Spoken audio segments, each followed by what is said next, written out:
监察院长应该是高风亮节、奉公守法，足以做全国的公务人员，包括柯市长您的表率。你觉得陈菊可以达到高风亮节、奉公守法，足以做柯文哲等全国公务人员的表率，足以担任监察院院长吗？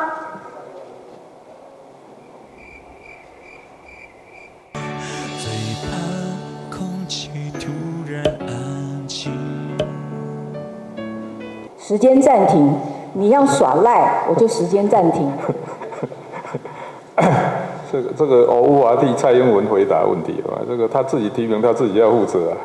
市长，前2天，监察院提出对高雄市政府的纠正案，就是他们在6年前40多亿民间捐款的气爆案的一些捐助费，没有悉心的用在市民的一些部分，反而挪作他用。监察院纠正了高雄市政府。可是昨天，蔡英文总统提名前高雄市长陈菊担任监察委员。监察院长应该是高风亮节、奉公守法，足以做全国的公务人员，包括柯市长您的表率。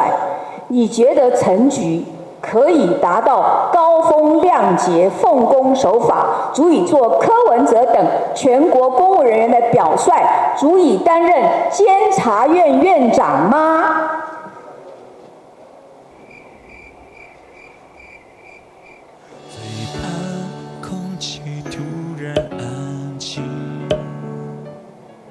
时间暂停，你要耍赖，我就时间暂停。这个偶无华替蔡英文回答问题啊，这个他自己提名，他自己要负责啊。你对这样的提名结果，你认同吗？这个这样的哦，这个跟市政无关啊，这是国政啊。我还是那样嘛，谁提名的谁负责啊，就这样啊。那你们贵党、民众党会在立法院投同意票，同意陈菊当监察院长吗？不会。你们会投否定票？我们不会投。那你们很相怨呢？你们不行使你们的职权，不投票。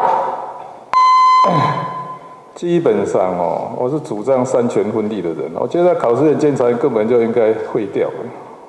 你不要顾左右而言他。真的，我是这样。另外。